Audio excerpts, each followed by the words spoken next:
In our testimony, we often share this example of how our marriage started at 16. Can you imagine at 16, we didn't have a lot of maturity going for us and a lot of common sense? At least one of us. At least one of us. Yeah. I mean, I was the mature one of the group. You know, I needed him to hurry up and grow up. But being the mature one of the group, I had to lead us.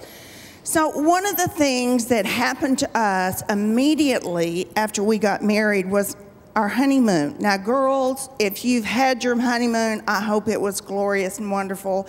If you're anticipating a honeymoon, I hope it didn't end up like mine.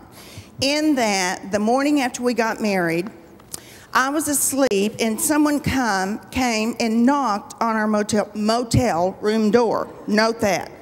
And it was David's friend Stanley. And Stanley and David loved to shoot pool together.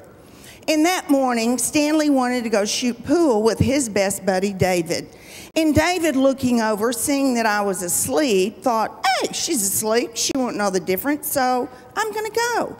So David goes off to the pool hall on my honeymoon. It's supposed to be our, right? Our honeymoon morning to shoot pool. Lo and behold, I did wake up, and there was no husband. What do you think I thought? And how do you think I felt?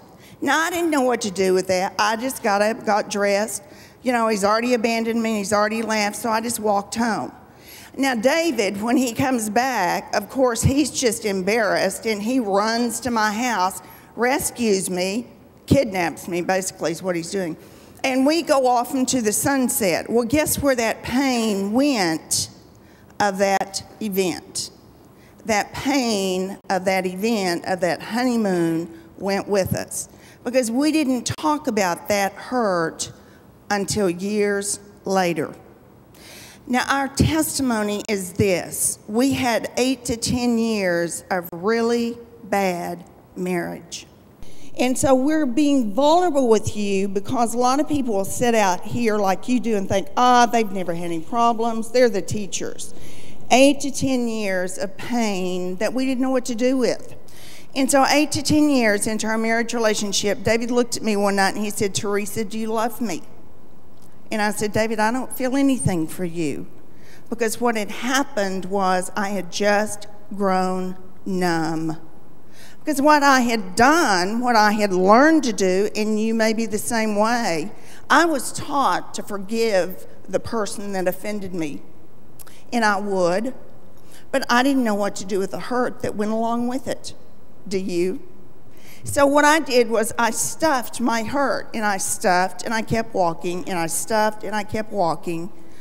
Well, the problem with stuffing is you're just managing it, and pretty soon you've got so much pain in you of the negative kind that you can't feel any positive emotions because you're totally numb.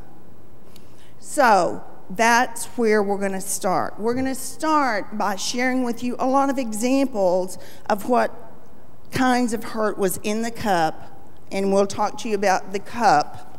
You'll become well acquainted with the cup before this is over, and how then to empty the cup. So that's going to be our journey with you this morning, is to help you see some of the things that we did wrong so that maybe you won't have to go down that same path, and how to be blessed in your marriage relationship.